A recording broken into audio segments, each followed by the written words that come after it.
Hello, people of the internet. Ian and Joe here. This is the Something Vloggy CADW Challenge. We're attempting to visit and film all 130 sites in the care of CADW in 1 year. Today we're visiting Tintern Abbey. Tintern Abbey in Monmouthshire was founded by Walter de Clare, Lord of Chepstow, on the 9th of May 1131. It was the first Cistercian foundation in Wales and the second in Britain. It fell into ruin after the dissolution of the monasteries in the 16th century. The Cistercian monks who lived here followed the basic principles of obedience, poverty, chastity, silence, prayer and work.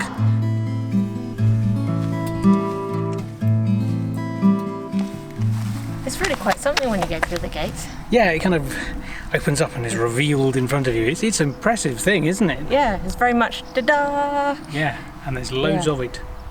Yes, we better get started. Time to explore. This is, of course, one of CADW's more popular sites, and with good reason. There's a lot of it. It's in a good location, so if you're heading into Wales, there's a good possibility you'll head up this way.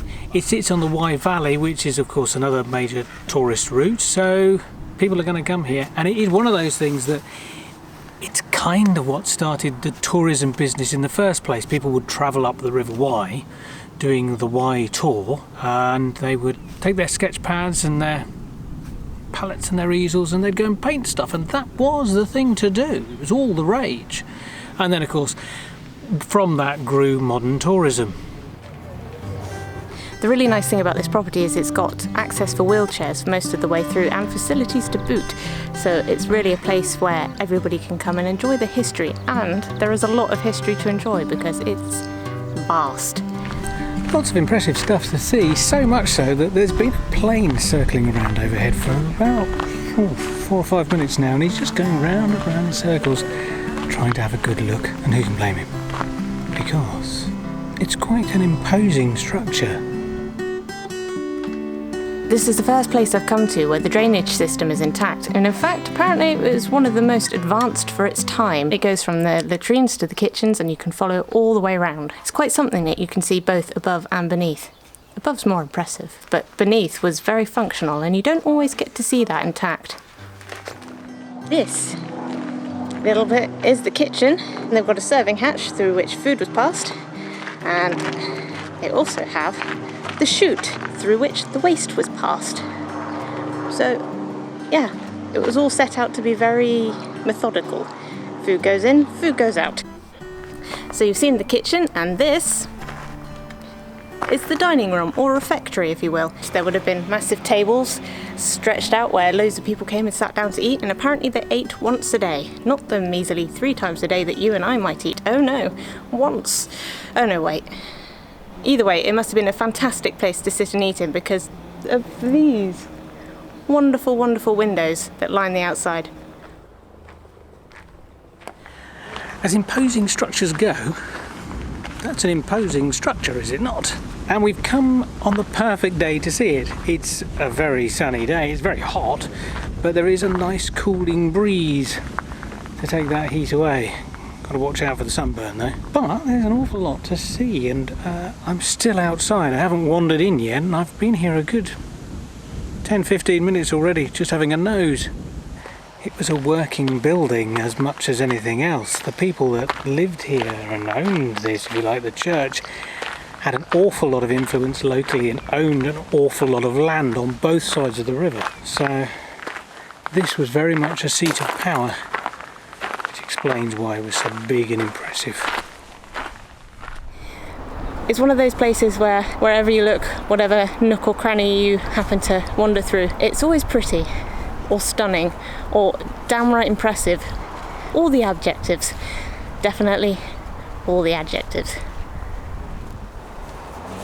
If you've ever seen an image of Tintern Abbey before, chances are this is the one that you've seen. It's shot from here because it's a nice little easy place to get to, and it gives you a nice symmetrical image. It's all very pretty, and it is an image that appears all over the place. I'm surprised how many times that I've seen it, but I probably shouldn't be. It's an incredibly iconic site, and when you consider the role that places like this played in our modern tourism industry, And in history as a whole, it's not surprising that this is one of those images that keeps cropping up time and time again.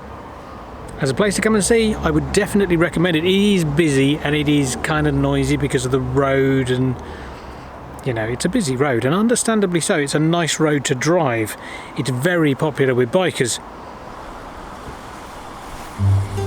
Hidden away in certain locations in this place are just these beautiful mouldings on the walls, and they're amazingly preserved. It just makes you wonder how much was actually lost in the erosion of time if this is what's left. It's always good when there are a number of ways to get into a place. I like this because this is a tiny little door. This is a good way to see anything for the first time. Wandering through a tiny little door, and then you're greeted by this. It is huge in here.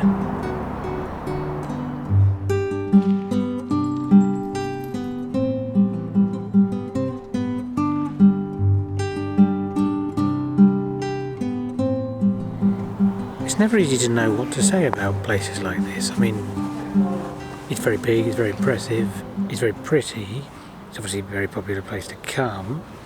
There's an awful lot of history associated with the place. I mean, this is, you know, it's a Cistercian monastery, so when the dissolution of the monasteries came along, they managed to hold out a bit, apparently, by paying a bribe, but eventually it was all dissolved and done away with.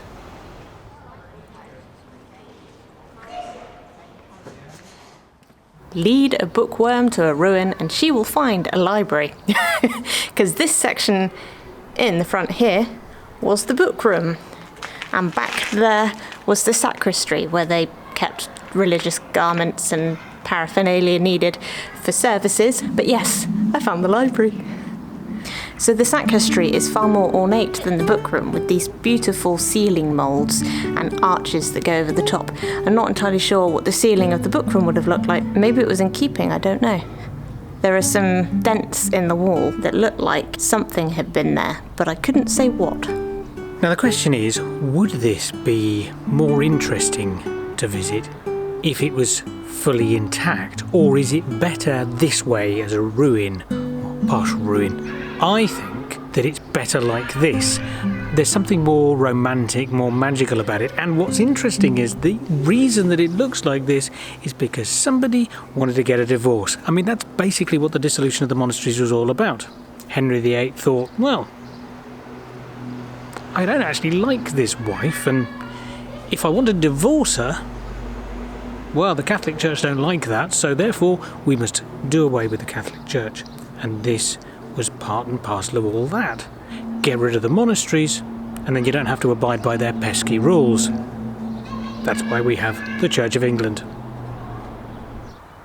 So I think we've come to the end of our visit to Tintern Abbey, don't you? I think so. It was a good visit. We have been here a very long time, and admittedly we, spend a lot longer than maybe you need to because we film a lot, but... Yeah, well, the main bit with all the massive impressive arches, I kept wanting to go back in there, because every time you go in there, even if you think you've got the scale of the thing set in your mind, you just go, wow. It is huge. Mentally, yeah. It's hugely impressive. It's a massive space. I can only assume that when it had a roof on it, it sounded really good in there. Yeah, I bet it did. Although I'd be curious to see what it looked like complete.